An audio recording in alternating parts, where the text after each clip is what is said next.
Far-right libertarian Javier Milei has been named the new president of Argentina. He's often compared to Donald Trump and notoriously brought change laws to campaign rallies, promising to cut state spending. Joining me live is Tracy Fenwick, who's a professor in Latin American politics at the Australian National University. Thank you for your time. How do you sum up this election victory? Because from afar, obviously, it's all about the economy and inflation in Argentina. We talk about our inflation; it's running at more than 100%. What's the solution, I guess, being prescribed here by the new president? Hi, Tom. I don't really think so. Let's just first of all, the solutions put forward by Milei are quite radical, and he has compromised them between the first and second round, which is what enabled him to win, because it meant that the established opposition, the former president Mauricio Macri and Patricia Bullrich, that ran in the first round, put their support behind him, which is how he was able to have a victory. So he has compromised on some of those now infamous statements about, he's now fixing the central bank, not disbanding it and not getting rid of it.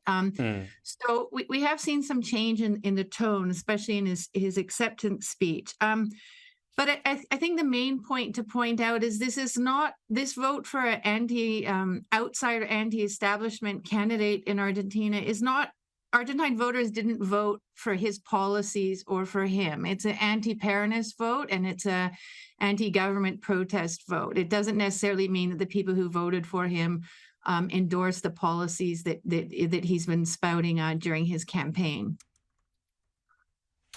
And yet he's been voted for, and I guess it's the scale of the problem there in Argentina. I remember being there a few years ago, and inflation was a problem. It was running at 10 or 11%, and you had a little bit of a black market problem for the US dollar, and obviously various things have been exacerbated, including COVID. But things must be pretty dire then if you're saying people are voting for someone who's obviously pretty radical, for some pretty radical solutions, just to change from the current government.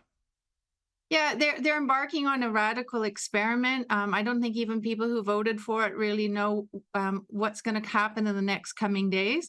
But the euphoria and excitement on the streets is Argentines are really resilient.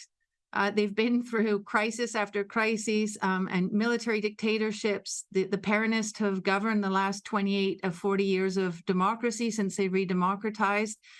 And things are just up and down. It's constant volatility.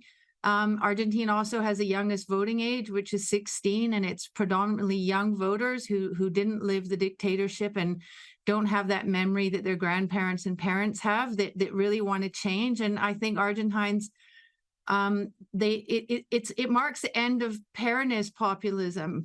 It doesn't mean that when we compare it to Trump and Bolsonaro, it's as if this is the first time populism has happened in Argentina. Populism was created in Argentina, and that's where it originally came from in theory in the 1940s. So, but that populism has always been Peronism. It's a really large state. It's very bureaucratic. And there's high levels of corruption, and Argentines, the opposition failed to produce a candidate.